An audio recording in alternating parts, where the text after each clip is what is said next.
지난주에 이어서 이번 주도 이사야서의 말씀을 한 번 더 여러분과 나누고자 합니다.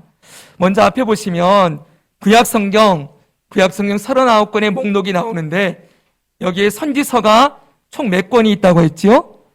17권이 있습니다. 저기 빨간 쪽이 선지서인데 17권인데 이 17권은 총 쓰여진 기간, 맨 처음 나오는 이사야서로부터 맨 끝에 나오는 말라기까지 이 총 기간을 살펴보면 이 기간이 몇 년이에요? 300년이에요. 약 300년. 이사야가 BC 740여 년경에 활동을 시작했고 말라기 선지자가 440년경에 활동을 했으니 약 300년의 기간 동안 이 17권의 선지서가 쓰여졌다는 거예요. 이 기간 동안 역사적으로는 어떤 일이 있었을까요? 이스라엘의 역사에는 이 시간은 격변기라고 할 수가 있어요. 남과 북이 쪼개져서 흘러가던 이스라엘이 이 기간 동안에 북이스라엘이 아수르에 의해서 망해버려요. 그리고 남아있던 남유다가 100여 년 정도 더 흘러가다가 이제는 바벨론 제국에 의해서 세 차례 포로로 잡혀가요. 이 나라도 망해버리는 거예요. 그리고 바벨론 땅에 포로로 잡혀간 사람들이 70년 동안 바벨론 포로 생활을 하게 되지요. 그 70년이 지난 다음에 다시 포로 귀환이라고 하는 세 차례에 걸쳐서 바벨론 땅에 있던 남유다 백성들이 다시 유대 땅으로 돌아오게 되는 일이 이 기간 동안 일어나는 거예요. 이 300년 동안. 여러분, 이 기간 동안 활동했던 선지자가 바로 기록 선지자만, 성경을 기록한 선지자만 16명이라는 거예요. 17권이지만 예레미야와 예레미야 애가는 한 사람이 썼으니, 예레미야가 썼으니 16명의 기록 선지자가 이 300년 동안 하나님의 말씀을 쏟아내고 있고, 기록 선지자 외에 성경을 기록하지는 않았지만 선지자로 활동했던 수많은 선지자들이 이때 막 쏟아져 나오는 거예요. 그럼 우리 머릿속에 그림이 하나 있어야 돼요. 선지자들이 이렇게 많이 쏟아져 나오는 이유가 있겠지요. 선지자들이라고 했을 때 여러분, 선지자라는 이름의 뜻을 우리는 먼저 알아야 돼요. 이 선지자는 히브리어로 하면 나비라 그래요. 나비. 참 쉽지요, 그렇죠? 나비, 이게 선지자인데, 이 선지자라는 이 나비의 원래 뜻은 대변인, 예언자, 말하는 자, 이런 뜻이에요. 이걸 조금 풀어서 얘기를 하면 이렇게 됩니다. 하나님의 계시를 받아서 사람들에게 전달하는 사람들. 조금 더 풀면은 하나님의 계시로 장래에 일어날 일들, 앞으로 일어날 일들에 대해서 미리 계시를 받아 백성들에게 전하고 백성을 일깨우는 사람, 이 사람이 바로 나비, 곧 선지자인 거예요. 그럼 여러분, 이 선지자들이 이 300년 동안의 기간에 막 쏟아져 나왔다는 건 이들을 누가 보내셨다고요? 하나님이요. 하나님이 많은 선지자들을 보내셔서 하고 싶은 말씀이 있다는 거예요. 그냥 말씀이 아니라 많은 말씀을 하고 싶다는 거예요. 지난주에 하나님의 입이 열리셨다, 이런 표현을 제가 썼는데, 정말 이 300년 동안의 기간은 하나님이 입을 여셔서 막 말씀을 쏟아내는 기간이었다는 것을 우리가 이해하고 이 말씀을 볼 필요가 있는 거예요. 자, 하나님께서 이렇게 많은 선지자들을 이 300년, 나라가 망해가고 포로로 잡혀갔다가 돌아오고 이 격변의 시대를 보내는 이때 하나님이 그럼 무슨 말씀을 하고 싶어 하는가? 두 가지를 말씀하고 싶어 해요. 크게요. 큰 주제로. 첫째는 하나님이 심판하신다, 이 얘기를 하신다는 거예요. 하나님은 그냥 무턱대고 심판하시는 분이 아니시지요. 반드시 그 이유가 있겠지요. 그래서 하나님이 심판하신다라고 말씀하실 때에는 그 심판하시는 이유까지 낱낱이 드러내시는 말씀을 하나님이 쏟아내고 있다는 것을 보게 되는 것입니다. 지난주에 우리는 이사야서 1장을 보았지요. 그 당시 이사야 선지자를 하나님이 보내실 그 당시에 이스라엘이 어떤 모습이었습니까?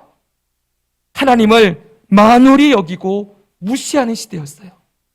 우리 1장 4절을 다시 한번 읽어볼까요? 시작! 슬프다 범죄한 나라요 허물진 백성이요 행악의 종자요 행위가 부패한 자식이로다. 그들이 여호와를 버리며 이스라엘의 거룩하신 이를 만홀히 여겨 멀리하고 물러갔도다. 여기 보십시오. 하나님을 만홀히 여기고 무시하는 시대가 바로 이 시대였던 거예요. 이렇게 하나님을 무시하고 만홀히 여긴 결과가 무엇입니까? 바로 예배가 타락되는 거예요. 예배. 혹시 저 식당 쪽에 스피커 커져 있습니까? 예, 확인해 주시면. 네. 자, 지난주에는 이 부분을 그냥 지나갔는데 하나님을 무시한다. 무시하고 만홀히 여기니까 어떤 행위가 나오기 시작했냐면은 예배가 무너지는 거예요.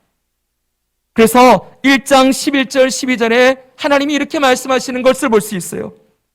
여호와께서 말씀하시되 너희의 무수한 재물이 내게 무엇이 유익하뇨? 나는 순양의 번제와 살찐 짐승의 기름에 배불렀고 나는 수송아지나 어린 양이나 순염소의 피를 기뻐하지 아니하노라. 너희가 내 앞에 보이러 오니 이것을 누가 너희에게 요구하였느냐? 내 마당만 밟을 뿐이니라. 이들이 여전히 하나님을 섬긴다고 예배는 드리고 있지만 하나님이 그들의 예배를 뭐라고 표현하고 있어요? 딱 한 구절이에요. 너희 마당만 밟고 가는구나. 철저하게 습관적이고 형식적인 이들의 예배. 중심이 전혀 없는 예배가 드려지는 이유 무엇입니까? 하나님을 무시하고 만홀히 여기기 때문에 당연히 예배가 타락할 수밖에 없는 것이죠. 자, 하나님께서 이 이스라엘의 모습을 보면서 얼마나 마음 아파하시며 얼마나 많은 말씀을 하고 싶어 하는지를 한번 보십시오. 사랑하는 성도 여러분, 여기서 우리는 분명하게 정리해야 될 것이 하나 있어요. 지난주에도 말씀드렸지만 한 번 더 기억하십시오. 하나님이 말씀하시는 악, 하나님이 말씀하시는 죄, 하나님 말씀하시는 악행, 이것이 무엇인가라는 걸 분명히 정리해야 돼요. 하나님이 말씀하시는 악은 도덕적이고 윤리적인 악이 아니에요. 분명한 것은 하나님을 무시하고 멸시하는 것을 악하다 이렇게 말씀하신다는 거예요. 다른 말로 하면 이걸 좀 순화시켜 얘기하면 하나님을 섬기지 않고 하나님을 경외하지 않고 하나님 앞에 온전한 예배를 드리지 않는 것, 하나님을 온전히 섬기지 않는 것, 이것을 악하다 이렇게 말씀하신다는 것을 우리가 꼭 기억해야 됩니다. 왜 지금 이스라엘이 악에 빠졌습니까? 그건 다른 게 아니지요. 하나님 외에 다른 것을 의지하고 하나님 외에 다른 것을 섬기고 하나님 외에 다른 것을 믿고 있었기 때문이지요. 당시 이 남유다는 아수르와 동맹을 맺고 아수르의 힘을 빌려서 자기 나라를 강하게 만들고 보호하려고 했었지요. 아하스 왕이 바로 이런 짓을 했습니다. 하나님 외에 다른 것을 구원으로 삼고 붙드니 하나님이 필요가 없지요. 하나님이 없어도 나를 구원해 줄 존재가 있는 거예요. 그러니 하나님 앞에 예배 드리는 게 무슨 의미가 있어요? 형식만 남겠지요. 예배는 드려야 되니까, 안 드리면 괜히 찝찝하니까, 옛날부터 드리던 예배니까 오늘도 드려야지. 그리고 예배의 자리 나아가긴 하지만 그 예배 가운데 정말 하나님을 섬기고 의지하고 믿고 사랑하는 중심은 다 빠져 있고 한 시간 그냥 때우고 돌아가는 예배, 그런 예배를 드리는 시대가 이 시대였다는 거예요. 하나님은 이것을 악하다 이렇게 말씀하시고 바로 이 악에 대해서 징계하시고 심판하시겠다 말씀하시는 것입니다. 지난주 우리가 어제까지 이사야서 40장까지 읽었지, 여러분? 네. 혹시 읽으시면서, 저도 읽으면서, 여러 가지 질문이 있는 분들이 많이 계시겠구나, 이런 생각을 했어요. 여러분, 읽으셨지요? 읽으셔야 됩니다. 네. 거기 보니까, 지금 이 내용만 보면 하나님은 이스라엘만 벌하시고 징계하실 것 같은데, 지난주 내용을 보면은 거기 보니까 다른 나라들도 많이 나오죠. 하나님의 심판의 대상이 남유다만에게만 있는 것이, 남유다만이 아니라 아수르도 나오고 바벨론, 모압, 아람, 애굽, 두로, 시돈 등등 막 각 나라들이 다 등장을 해서 하나님이 애굽도 심판하고 아수르도 심판하고 막 다 심판하신다는 거예요. 저는 예전에 중고등학교 때 이 성경 이사야서를 읽었을 때 도무지 이해가 안 갔어요. 왜 이 성경은 이스라엘 백성들만을 향한 말씀인 줄 알았기 때문에 왜 하나님이 이스라엘과 상관없는 저 옆에 있는 나라들까지 다 심판한다고 얘기하시나, 이게 도저히 이해가 안 갔어요. 그런데 해답은 분명히 있죠. 무엇입니까? 하나님은 이스라엘만의 하나님이 아니시지요. 모든 나라의 하나님이시지요. 모든 민족과 나라가 하나님의 통치 아래 있습니다. 나라들뿐만 아니라 모든 만물도 통치하시는 창조주요 통치자이시지요. 그러니 하나님이 다른 나라들, 이스라엘 외 다른 나라를 심판하시는 거 뭐라고 할 수 없겠죠, 그렇죠? 근데 그 다른 나라들도 왜 심판하신다고 하십니까? 이유는 하나예요. 악하기 때문이에요. 이스라엘은 하나님의 백성이라는 이름만 가지고 하나님을 무시하고 만으로 여기는 악을 행하고 있고, 그 나머지 나라들은 아예 하나님을 믿지 않아요. 하나님을 알려고 하지도 않고 온갖 우상들을 만들어 놓고 자기들의 힘과 우상을 의지하는 악행으로 살아가고 있으니 하나님의 눈에 보실 때 전부 심판받아 마땅한 나라들이라는 거예요. 하나님께서 왜 이방 나라들을 심판하시는지 아시겠습니까? 이유는 하나예요. 창조주 하나님, 통치자 하나님을 거부하고 안 믿는 나라들, 하나님 말고 다른 우상들을 섬기며 죄짓고 있는 나라들의 그 악함을 심판하신다고 말씀하는 겁니다. 그래서 바로 하나님은 선지자들을 통해서 이 말씀을 하고 싶어 하는 거예요. 17권의 선지서를 보면은 그 중에 오바댜 같은 선지서는 에돔이라는 한 나라를 향해서만 심판의 메시지를 한 장을 적어 놓고 있어요. 오바댜 선지자는 에돔을 심판하시는 하나님에 대한 메시지만 전하는 거예요. 이유를 아시겠지요? 이 나라들, 열방에 있는 모든 나라들, 이 나라가 하나님의 통치 아래에 있어야 하는데 이스라엘은 지금 하나님을 만홀히 여기고 우상을 의지하고 있고, 이방 나라들은 온 땅 열방은 바로 자기들의 우상과 자기의 힘을 믿고 있기 때문에 하나님이 그들을 심판하시고, 하나님은 그 악을 반드시 심판하시는 분이라는 걸 선지자들을 통하여 말씀하시는 것입니다. 자, 첫 번째 말씀이 뭐예요? 하나님이 선지자들을 보내셔서 하시고 싶어하는 말씀, 하나님이 심판하신다. 두 번째는 뭡니까? 하나님이 구원하신다. 이 말씀이에요. 하나님은 심판만 하시는 분이 아니시지요.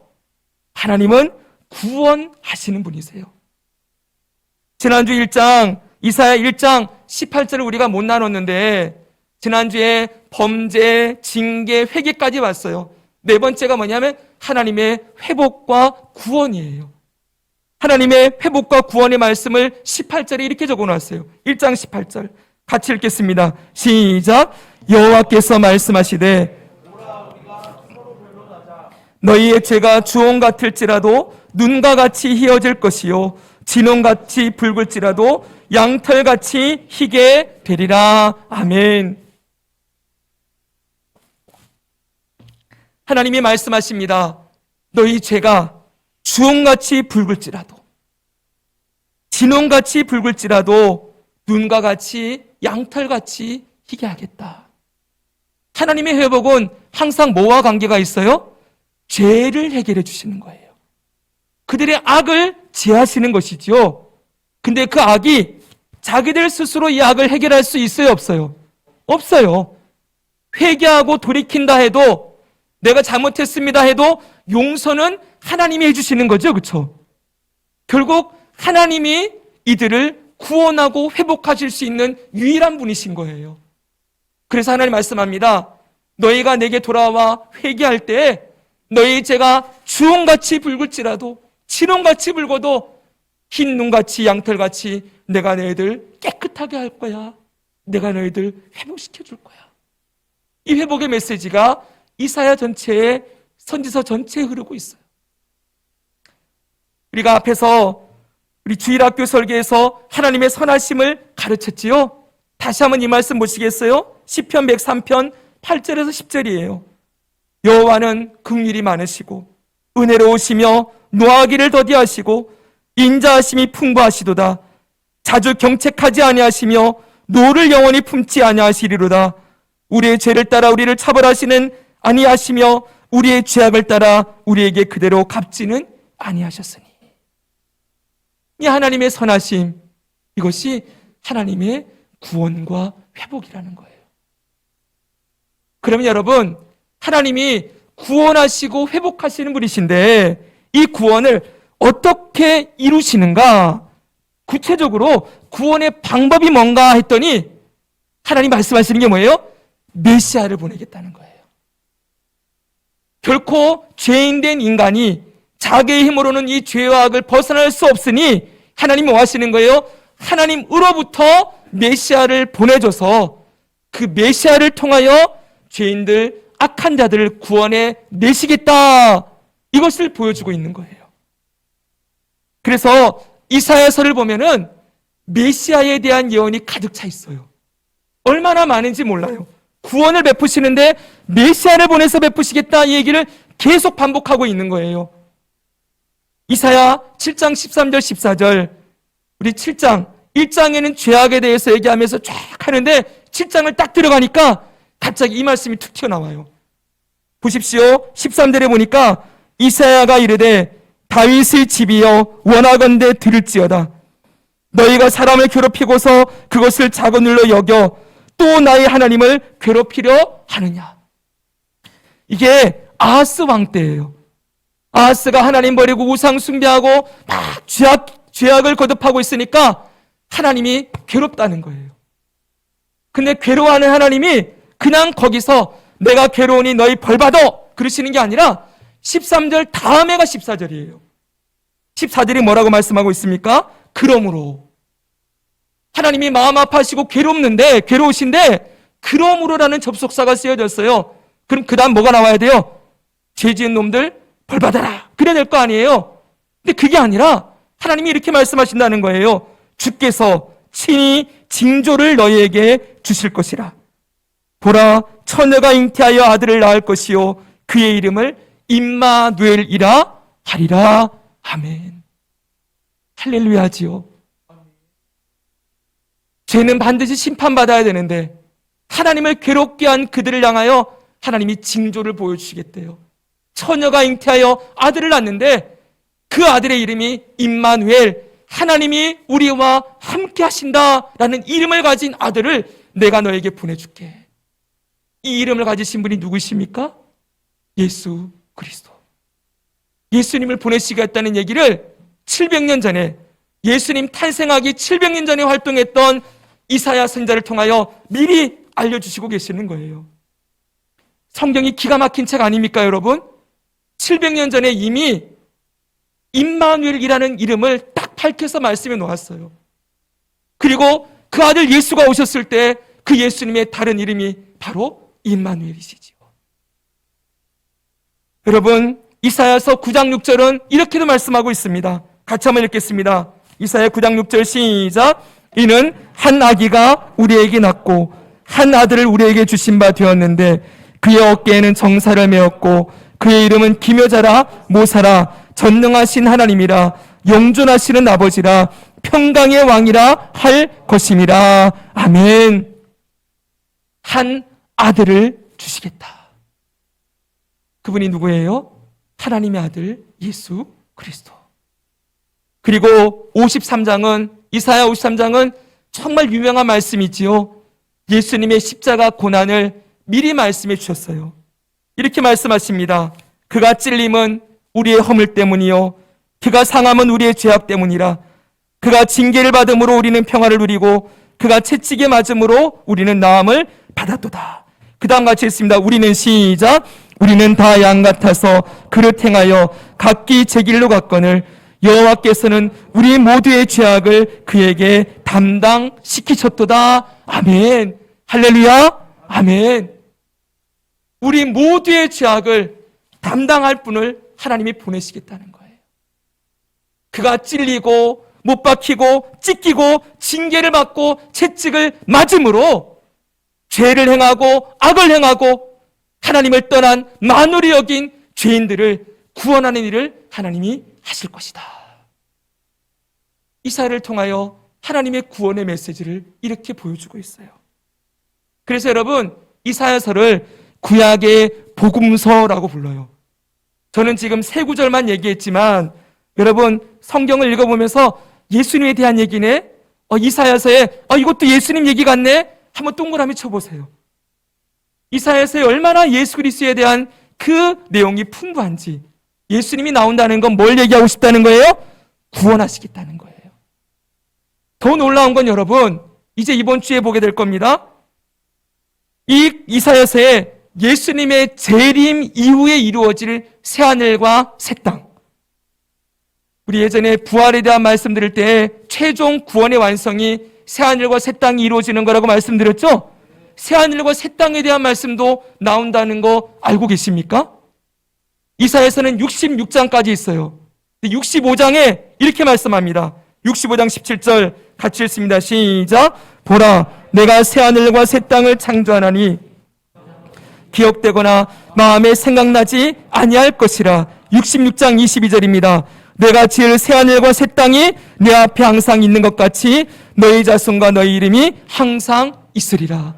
아멘. 맨 끝에 가니까 예수님이 이 땅에 다시 오시고 이루어질 새하늘과 새 땅까지 다 말씀해 놓으셨어요. 얼마나 하나님의 구원이 치밀하고, 얼마나 하나님의 구원이 정확하고, 얼마나 하나님의 구원이 완전하게 이루어질 것인지 이미 우리가 요한계시록에서 확인했던 이 말씀이 예수님 오시기 700년 전에 이사야 선지자를 통하여서 이미 선포되도록 하나님이 말씀해 주셨다는 거예요. 하나님은 살아계십니다. 하나님 말씀대로 이루어집니다. 아멘. 여러분 놀랍지 않습니까?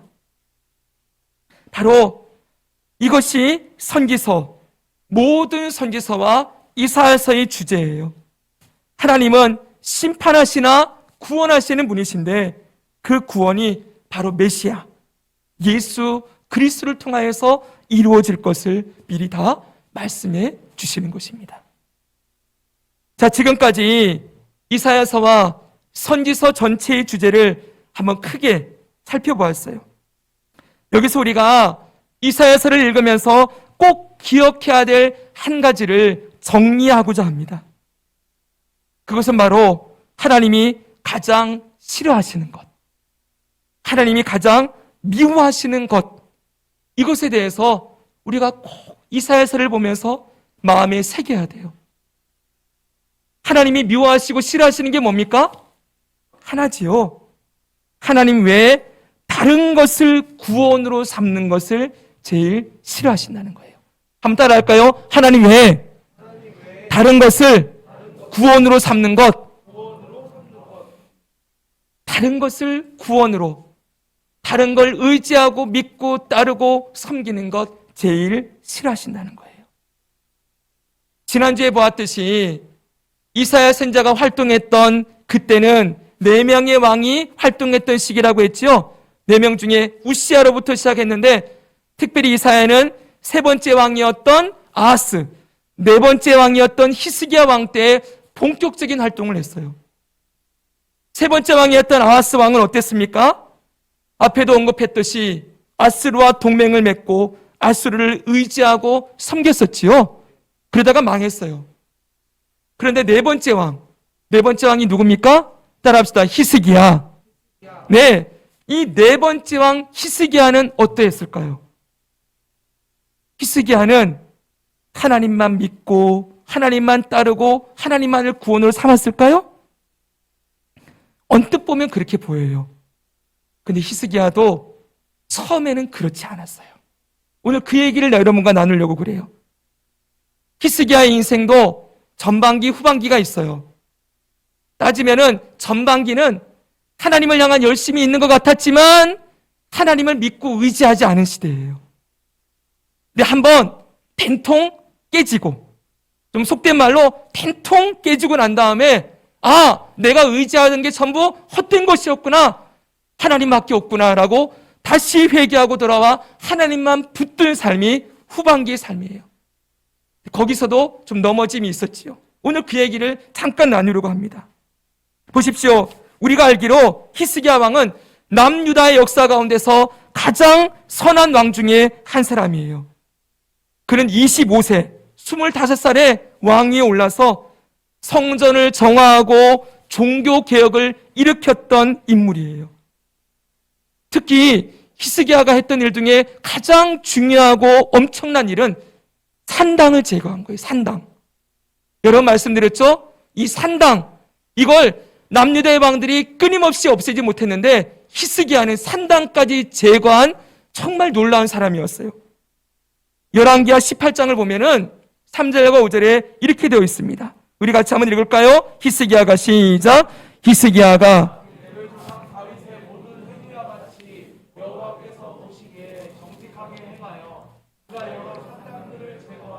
주상을 깨트리며 아세라 목상을 찍으며 모세가 만들었던 노뱀을 이스라엘 자손이 이때까지 향하여 분향함으로 그것을 부수고 누수단이라 일컬었더라. 아멘. 자, 여호와 보시기에 정직하게 행하고 여러 산당들을 제거하고 주상을 깨뜨렸다. 여기 주상은 바알 우상이에요. 바알과 아세라를 깨뜨린 사람 히스기야지요. 이렇게 하나님을 위해서 열심을 내며 종교개혁을 일으켰던 히스기야가 정작 위협이 다가오자, 정작 나라의 위기가 다가오자 하나님이 아닌 다른 것을 붙드는 모습을 보게 되어져요. 우리가 오늘 이사야 37장을 읽었지요? 그 바로 앞장인 36장은 이렇게 되어 있습니다. 보십시오. 1절, 2절을 보면은 제가 색깔을 다르게 해놨어요. 보여주세요. 1절, 2절. 자, 1절 보면 히스기야 왕 14년에 아스루 왕 사네립이 올라와서 유다의 모든 경관 성읍을 쳐서 취하니라. 이 아수르가 이 히스기야의 전 왕이었던 아하스를 괴롭혔다 그랬지요. 근데 괴롭혔을 뿐만 아니라 북이스라엘을 완전히 멸망시켜 버렸어요. 히스기야 바로 직전에. 그러니까 히스기야는 왕이 올랐을 때는 저 아수르가 자기의 선왕을 괴롭힌 나라였을 뿐만 아니라 북이스라엘을 완전히 무너뜨려버린 상황에서 왕위에 올랐던 거예요. 그러니 얼마나 두렵고 떨렸겠어요. 히스기야 왕 14년에 아수르가 남유다를 집어삼키겠다고 북이스라엘 망하게 하고 내려와 있는 거예요. 자, 그때 어떤 일이 벌어집니까? 2절에 보니까 아수르 왕이 라기스로부터 쭉 돼 있죠? 이게 그냥 성경 보면은 1절과 2절이 함께 붙어 있지요. 근데 그게 아니에요. 1절과 2절 사이에 한 가지 사건이 있어요. 이게 바로 아수르 1차 침공이고요. 1번은요, 1절은요, 2절은 2차 침공이에요. 1절 다음에 14년에 아수르가 침공했을 때 무슨 일이 있었는가? 그랬더니 요걸 알려면 열왕기하 18장을 가야 되는 거예요. 그래서 이런 부분들이 좀 어렵긴 해요. 근데 오늘 설교를 통해서 들으시면 여러분 눈이 조금 더 편안하게 열리실 거예요. 자, 18장 갔더니 아까 1절에서 3절은 히스기야가 우상도 제거하고 산당도 제거했다 그랬잖아요. 그리고 4절에 딱 이렇게 돼 있는 거예요. 13절에 뭐라고 돼 있어요? 히스기야 왕 제 14년에 아수르 왕 사네립이 올라와서 그랬잖아요. 이 말씀이랑 아까 이사야 36장 1절이랑 똑같지요. 그렇죠, 여러분? 그 다음에 무슨 일이 있었나 봤더니 14절이에요. 14절부터 읽어봅니다. 시작. 유다의 왕 히스기야가 라기스로 사람을 보내어 아수르 왕에게 이르되 내가 범죄하였나이다. 나를 떠나 돌아가소서. 왕이 내게 지우시는 것을 내가 당하리이다 하였더니 아수르 왕이 곧 은 300달란트와 금 30달란트를 정하여 유다 왕 히스기야에게 내게 안지라. 히스기야가 이에 여호와의 성전과 왕궁 곳간에 있는 은을 다 주었고 또 그때 유다 왕 히스기야가 여호와의 성전 문의 금과 자기가 모든 기둥에 입힌 금을 벗겨 모두 아수르 왕에게 주었더라. 아멘. 아수르 왕이 1차 침공했을 때 히스기야가 뭐 한 거예요? 항복한 거예요. 그리고 아수르 왕이 엄청난 양의 배상금을 요구하니까 그 배상금을 마련하기 위해서 성전 곳간을 털고 왕궁 곳간을 다 털어요. 그것도 모자라서 성전에 입혀놓았던 기둥에 입힌 금까지 벗겨내어서 배상금을 치렀다. 이게 아수르 왕의 1차 침공 때 있었던 이야기라는 거예요. 그럼 무슨 일이 있었을까요? 바로 이런 일이 있었어요. 히스기야가 아수르가 자기 나라를 침공할 것을 알고 있었기 때문에 대비를 했어요. 이때 히스기야가 했던 대비는 핵심은 이거예요. 하나님이 아닌 자기의 지혜, 하나님이 아닌 다른 강대국을 의지하는 것, 이것이 히스기야가 취했던 방법이었다는 거예요. 자기의 지혜를 가지고 아수르를 어떻게 대항하고자 했냐면, 여러분, 히스기야가 했던 첫 번째 일, 바로 수로를 만드는 거예요. 수로. 여기 그림을 성경을 보십시오. 여기 보니까 역대하 32장 2절에서 4절에 보세요. 히스기야가 사네립이 예루살렘을 치러 온 것을 보고 그의 방백들과 용사들과 더불어 의논하고 성 밖의 모든 물 근원을 막고자 하며 그들이 돕더라. 이에 백성이 많이 모여 모든 물 근원과 땅으로 흘러가는 시내를 막고 이르되 어찌 아수르 왕들이 와서 많은 물을 얻게 하리요. 그리고 32장 30절에 이렇게 돼 있어요. 히스기야가 또 기혼의 윗샘물을 막아 그 아래로부터 다윗성 서쪽으로 곧게 끌어들였으니. 무슨 일을 했냐면 보십시오. 이 예루살렘은 산지예요. 산 위에 건설된 성인데 물이 없지 않습니까? 그렇죠? 근데 마침 예루살렘 성 위쪽에 기혼샘이라고 있어요. 기혼샘물. 이 물이 쭉 흘러가지고 아래쪽에 있는 실로암 연못 알죠? 실로암 연못으로 이어지는 거예요. 근데 아수르가 와가지고 포위하게 되어지면은, 아수르가 이 물 근원을 차단시켜버리면 그럼 예루살렘 성은 꼼짝없이 물이 없어 죽게 되지 않습니까? 그래서 그걸 방지하고 아수르 왕들이 물을 차지하는 걸 피하기 위해서 기온샘으로부터 지하수로를 팠다는 거예요. 실로암에 이르는 그 샘물을, 그 길을 파는데 땅 밑으로 히스기야 수로라는 것을 파서 예루살렘 성에 물이 풍부하게 공급되도록 만드는 일을 해놓았다는 거예요. 지도 한번 보실까요, 여러분? 여기 보니까 저 위쪽이, 왼쪽 이쪽이, 여러분 볼 때 오른쪽 이쪽이 기온샘이에요. 예루살렘 성 기온샘이고 이쪽은 실로암이에요. 이쪽에 이르는 이 수로를 이렇게 파놓은 거예요. 이 수로의 모습이 옆에 보여주세요. 이 정도예요. 사람이 한 사람 서서 들어갈 수 있을 정도로 땅 밑으로 물길을 터놓아서 아수르가 어떻게 공격해 오든지 우리나라는 예루살렘은 보호한다 이러고 수로 파놓고 있었어요. 잘했지 여러분? 정말 열심히 한 거예요. 그리고 그가 또 하나 했던 일이 있어요. 뭔지 아세요? 이걸로는 부족해. 우리가 저 아수르와 대적하기 위해서 동맹을 맺어야 되겠어. 그리고 히스기야는 애국과 동맹을 맺어요. 이집트와. 보십시오. 하나님만을 의지하고 하나님만을 섬기고 하나님만을 구원으로 삼아야 하는데 히스기야 왕도 하나님을 향한 열심이 있는 것 같았지만 정작 위기가 닥쳐오자 하나님이 아닌 다른 방법을 의지하고 있는 것이지요. 여러분 이사야서를 보면 30장 보세요.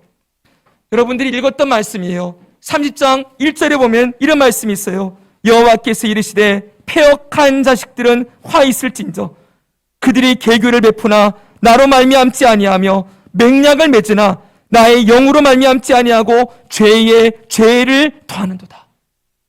패역한 백성이라는 거예요. 하나님과 언약을 맺지 않고 다른 것 붙든다는 거예요. 그 다음 보세요. 그들이 바로의 세력 안에서 스스로 강하려 하며, 바로가 누구예요? 애굽의 황제. 애굽의 그늘에 피하려 하여 애굽으로 내려갔을 때 나의 입에 묻지 아니하였도다. 이 말씀이 히스기야 때 이사야 선지자를 통하여서 하나님이 말씀하시는 거예요. 하나님이 지금 히스기야가 애굽을 의지하고 애굽 붙들고 자기 수로 파놓고 것을 폐역한 족속이다. 보십시오. 하나님은 잘한 건 잘했다고 하지만 잘못한 건 분명히 잘못했다고 말씀하세요. 너희가 나에게 묻지 아니하고 저 애굽을 의지하려고 애굽으로 내려가느냐.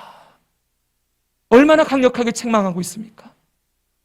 이사야 31장 3절은 1절에 3절은 이렇게 말씀하고 있습니다. 같이 읽어볼까요? 시작. 도움을 구하러 애굽으로 내려가는 자들은 화 있을진저 말을 의지하며 병과의 많음과 마병의 심히 강함을 의지하고 이스라엘의 거룩하신 이를 앙모하지 아니하며 여호와를 구하지 아니하나니 여호와께서도 지혜로우신즉 재앙을 내리실 것이라. 그의 말씀들을 변하지 아니하시고 일어나서 악행하는 자들의 집을 치시며 행악을 좁는 자들을 치시리니 애굽은 사람이요 신이 아니며 그들의 말들은 육체요 영이 아니라 여호와께서 그의 손을 펴시면 돕는 자도 넘어지며 도움을 받는 자도 엎드러져서 다 함께 멸망하리라. 아멘. 여러분, 애굽의 그 많은 병마와 그 군사를 의지하며 거기에 의지하며 구원을 요청했던 히스기야를 향하여 하나님이 이렇게 강력하게 말씀하시는 거예요. 그러니까 우리가 이사야서를 읽으면서 이게 시대 순으로 되어 있지 않다고 했지요. 그러니까 이게 아하스 왕 때 이야기인지 히스기야의 때인지를 잘 모르니까 왔다 갔다 해요. 근데 크게 정리하면 핵심은 이거예요. 아하스는 아수르를 붙들었어요. 히스기야는 애굽 붙들고 있는 거예요. 여러분, 이렇게 그러니까 하나님께서 6절과 7절에 이렇게 말씀하십니다. 이스라엘 자손들아, 너희는 심히 거역하던 자에게로 돌아오라. 심히 거역하는 하나님의 다른 것을 구원으로 삼고 있는 이스라엘아, 내게로 돌아와라. 너희가 자기 손으로 만들어 범죄한 은 우상, 금 우상을 그날에는 각 사람이 던져 버릴 것이며 의지하던 것 다 내려놔라. 이렇게 하나님 말씀하셨는데 히스기야가 안 들어요. 하나님의 경고를 듣지 않고 여전히 그거 의지한 결과가 뭐예요? 아까 우리가 읽었던 그 결과예요. 아수르에게 항복하고 막대한 배상금을 성전의 기둥의 금까지 벗겨서 치러내야 되는 이런 안타까운 일이 벌어졌던 것이지요. 이것이 자기의 힘과 능력을 의지하고 하나님의 다른 것을 구원으로 삼았던 결과였어요. 그런데 이제 그렇게 배상금을 받아간 아수르가 욕심을 탐욕을 더 버려서 다시 남유다를 침공해 내려옵니다. 그게 2차 침공이에요. 그게 바로 2절인 거예요, 여러분. 그래서 아까 다시 보여주세요. 1절 성을 쳐서 취하니라. 그리고 2절 다시 아수르가 내려와서 있다. 이게 간격이 있다는 거예요. 1차와 2차가 붙어 있는 게 아니고. 자, 이번에 내려왔을 때, 이번에 내려올 때는 어떻게 합니까? 이제는 히스기야가 더 이상 자기의 힘을 의지하지 않아요. 애굽을 내려놓아요. 뭘 합니까? 우리가 오늘 37장 읽었지요? 이제 드디어 37장이 나오는 거예요. 보세요. 1절과 2절을 같이 읽겠습니다. 히스기야 시작. 히스기야 왕이 듣고 자기의 옷을 찢고 굵은 베옷을 입고 여호와의 전으로 갔고 왕국 맡은 자 엘리야긴과 서기관 셈나와 제사장 중 어른들도 굵은 베옷을 입으니라. 왕이 그들을 아모스의 선지자 아들 선지자 이사야에게로 보내매. 왕이 이번에는 굵은 베옷을 입어요. 1차 침공 때는 백성들 일으켜서 야 빨리 땅 파자. 수로 만들어야지. 우리 저들 쳐들어오면 문 없어서 죽어. 빨리 파가지고 대비해야 돼. 아수르에다가 조공 갔다 애굽에 가가지고 사신들 보내서 우리를 도와십시오. 외교 정책. 그리고 그렇게 해서 고난을 이겨내려고 했던 히스기야가 이제는 아무것도 안 합니다. 굵은 베옷 하나 입고 하나님의 성전을 올라갑니다. 그리고 그의 신하들을 이사야에게 보내서 하나님에게 도움을 구해 주십시오. 우리를 도울 분은 오직 하나님이십니다. 여러분, 이렇게 기도할 때 하나님이 말씀해 주십니다. 3절과 4절입니다. 그들이 이사야에게 이르되 히스기야의 말씀에 오늘은 환난과 책벌과 능욕의 날이라. 아이를 낳으려 하나 해산할 힘이 없음 같도다. 당신의 하나님 여호와께서 랍사게의 말을 들으셨을 것이라. 그가 그의 상전 아수르 왕의 보냄을 받고 살아계시는 하나님을 회방하였은즉 당신의 하나님 여호와께서 혹시 그 말로 말미암아 견책하실까 하노라. 하나님의 백성을 건드린 이 아수르를 하나님이 견책하실까? 하나님이 심판해 주시기를 기도해 주십시오. 그러고 있는 거예요. 그런즉 바라건대 당신은 이 남아있는 자를 위하여 기도하라 하시더이다. 오직 하나님께 기도하며 은혜를 구합니다. 그 결과가 무엇입니까? 하나님이 이사야를 통하여서 이렇게 말씀해 주시지요. 6절과 7절입니다. 시작. 이사야가 그들에게 이르되 이렇게 말하라. 여호와께서 이같이 말씀하시되 너희가 들은 바 아수르 왕의 종들이 나를 능욕한 말로 말미암아 두려워하지 말라. 보라, 내가 그의 영을 그의 속에 두리니 그가 소문을 듣고 그의 고국으로 돌아갈 것이며 또 내가 그를 그의 고국에서 칼에 죽게 하리라 하셨느니라 하니라. 아멘. 하나님이 약속하시지요. 아수르 왕 두려워하지 말아라. 내가 아수르 군대 다 무너뜨리고 저 교만하고 저 악한 아수르 왕도 내가 심판할 것이다. 그 말씀 그대로 37장 33절이에요. 끝에요. 어떤 일이 벌어집니까? 그러므로 여호와께서 아수르 왕에 대하여 같이 이르시되 그가 이 성에 이르지 못하며 화살 하나도 이리로 쏘지 못하며 방패를 가지고 성에 가까이 오지도 못하며 흉벽을 쌓고 치지도 못할 것이요 그가 오던 길 곧 그 길로 돌아가고 이 성에 이르지 못하리라. 나 여호와의 말이니라. 대저 내가 나를 위하여 내 종 다윗을 위하여 이 성을 보호하며 구원하리라 하셨나이다 하니라. 그 다음 같이 읽습니다. 여호와의 시작. 여호와의 사자가 나가서 아수르 진중에서 18만 5천인을 쳤으므로 아침에 일어나 본즉 시체뿐이라. 아멘. 하나님이 18만 5천의 대군을 하루아침에 다 진멸시키셨어요. 구원은 누구에게 있습니까? 하나님에게 있습니다. 말씀을 정리합니다. 사랑하는 여러분, 우리가 이사야서를 보면서 이게 과거의 역사로만 보고 지나가면 안 되는 거예요. 여기서 하나님이 계속 말씀하시는 핵심이 뭐예요? 제발 너는 나를 너의 구원으로 삼고 살아라. 이 말씀이에요. 사랑하는 여러분, 이 말씀을 추상적으로 듣지 마십시오. 여러분, 여러분의 삶에도 지금 구원이 어디에 구원이 있음을 고백하고 있습니까? 히스기야가 했던 것처럼 수로 열심히 파놓고 히스기야가 했던 것처럼 저 애굽 손잡고 있고 그러고 있으면 나는 안전히 보호받을 것이다. 하나님을 섬긴다고 하지만 예배도 드리고 있지만 하나님 위에 산당도 제거하는 것 같지만 결국은 위기가 다가왔을 때 내가 무엇을 붙드는지. 사랑하는 여러분, 믿음은 삶으로 증명되어집니다. 믿음은 위기의 상황에서 내가 무엇을 붙들고 있느냐를 통해 분명하게 드러나게 됩니다. 사랑하는 여러분, 하나님은 이 히스기야의 이 모습, 처음에는 하나님 외에 다른 것 붙드는 이 모습, 그가 그 가운데 큰 실패를 겪게 하시지만 하나님이 그를 구원하시지요. 하나님이 다시 그를 믿음의 길로, 생명의 길로 인도하십니다. 하나님이 히스기야의 삶을 뭐라고 하시는지 아세요? 네가 나에게 선하게, 네가 나에게 충심으로 나를 섬기는 자였구나 칭찬하시지요. 우리 삶에도 실패가 있을 수 있겠지요. 우리도 하나님 믿노라 하면서 다른 거 붙들고 넘어질 때가 있지만 사랑하는 여러분, 말씀이 들려질 때 우리는 뭘 하면 되는 거예요? 돌이키면 되는 거예요. 하나님은 우리를 사랑하시기 때문에 말씀을 주시는 분이에요. 이스라엘을 사랑하지도 않으면 하나님이 선자 보내지도 않겠지요. 너희 그제 짓다가 갔다 그냥 죽어버려. 그러면 끝나는 문제예요. 근데 하나님이 왜 이토록 많은 선자들을 쏟아부어 놓으십니까? 그만큼 사랑하신다는 거예요. 그만큼 너희들을 향하여 하나님께서 하나님 백성들을 일깨우고 싶다는 거예요. 오늘도 우리가 말씀을 들었습니다. 말씀 듣고 동의하고 지나가고 끝나지 마십시오. 여러분의 삶을 점검해 보십시오. 나는 누구를 나의 구원으로 삼고 있는가? 사랑하는 성도 여러분, 하나님만이 구원임을 우리 고백하며 일평생 우리 하나님을 굳게 붙들고 믿음으로 승리하기를 주 예수님의 이름으로 축복합니다. 아멘. 기도하겠습니다.